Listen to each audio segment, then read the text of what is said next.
దక్షిణాఫ్రికాలో జరుగుతున్న అండర్-19 ప్రపంచ కప్లో భారత్ వరుసగా 5వ విజయం సాధించింది. సెమీస్లోకి అడుగుపెట్టింది. ఈ మేరకు సూపర్ 6లో పోరులో భాగంగా జరిగిన మ్యాచ్లో నేపాల్పై 132 పరుగుల తేడాతో ఘన విజయం సాధించింది. దీంతో ఓటమి అనేది లేకుండా సెమీస్లోకి అడుగుపెట్టింది. సెమీఫైనల్లో దక్షిణాఫ్రికాతో భారత్ తలపడనుంది. అయితే నేపాల్ మ్యాచ్లో తొలుత బ్యాటింగ్ చేసిన భారత్ నిర్ణీత 50 ఓవర్లలో 5 వికెట్ల నష్టానికి 297 పరుగులు చేసింది. టీమిండియా బ్యాటర్లలో కెప్టెన్ ఉదయ్ సహరన్, సచిన్ దాస్లు సెంచరీలతో చెలరేగిపోయారు. ఓ దశలో 62 పరుగులకే 3 వికెట్లు కోల్పోయిన భారత్ కష్టాల్లో పడింది. అప్పుడు సహరన్, సచిన్ దాస్లు 200కు పైగా భాగస్వామ్యం నెలకొల్పి జట్టును మెరుగైన స్థితిలో నిలిపారు.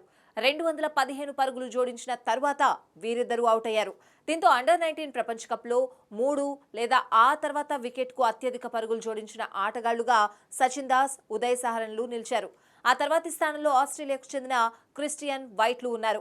వీరిద్దరూ 2002లో 212 పరుగులు జోడించారు. ఆ తర్వాత 3, 4 స్థానంలో భారత ఆటగాళ్లే ఉన్నారు. రాజ్ బవా, ఏ రఘువంశీ 2022లో 206 రన్స్, అదే ఏడాది యష్దూల్, షేక్ రషీద్లు 204 పరుగులు జోడించారు.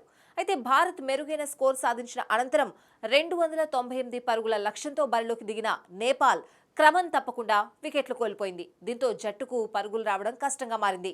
టీమిండియా బౌలర్లు సైతం కట్టుదిట్టంగా బంతులు వేయడంతో నేపాల్ జట్టు 165 పరుగులకు పరిమితమైంది. దాంతో టోర్నీలో వరుసగా 5వ విజయం సాధించిన యువ భారత్ సగర్వంగా సెమీస్లోకి అడుగుపెట్టింది. సెమీఫైనల్లో భారత జట్టు ఆతిథ్య దక్షిణాఫ్రికాను ఢీకొట్టనుంది.